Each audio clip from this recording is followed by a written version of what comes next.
Hi, my name is Chris Palmer. Today we're going to show you how to cut a tenon. Once you have your mortise cut in your leg, it's time to cut your tenon. This is the kind of connection we're going for. My mortise is a 1/2 inch with a 1/2 inch left of wood on either side of it. So I want to lay out my tenon 1/2 inch thick, and the shoulder of the tenon is going to cover up any of the rough cuts I made on my mortise. I'm going to leave a shoulder on the bottom here too. The top will be flush with the top of the tenon.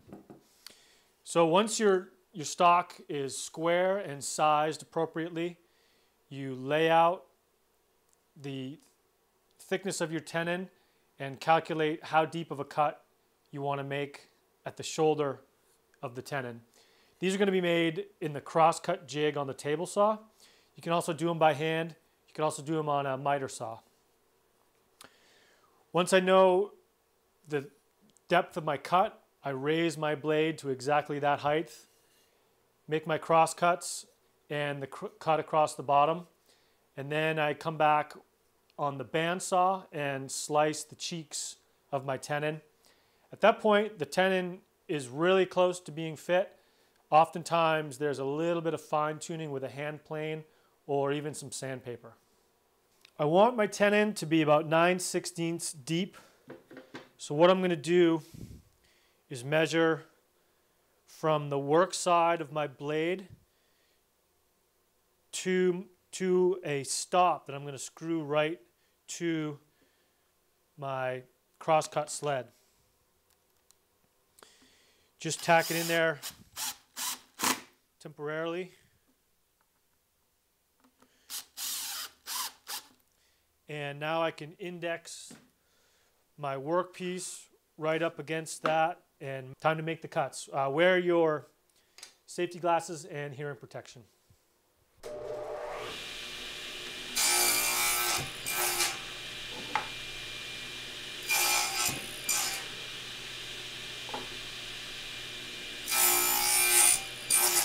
Now I have my shoulder cuts made on my tenon on the 3 sides.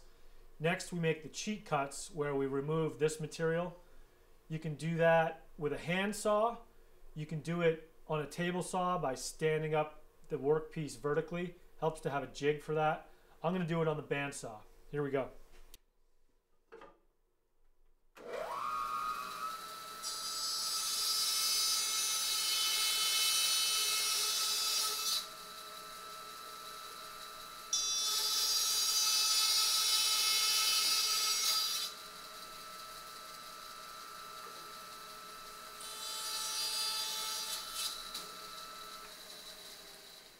To fine-tune your tenon, you can use a shoulder plane and just shave off a little bit as you go. A little bit of sandpaper will take care of any tear-out issues you have and clean up the final face of the tenon. Once you have it sized properly, go ahead and dry fit it. It should slide together pretty easily, but it's tight enough that it stays put without any glue. A couple gentle taps with your hammer if you need it.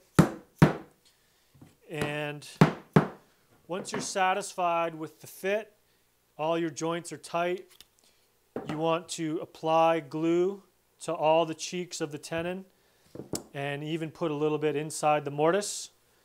You need to clamp this joint under pressure while the glue dries. So have your clamps and cauls and whatever else you want handy. And that is a really strong joint. Thanks for watching. My name is Chris Palmer. That's how you cut a tenon.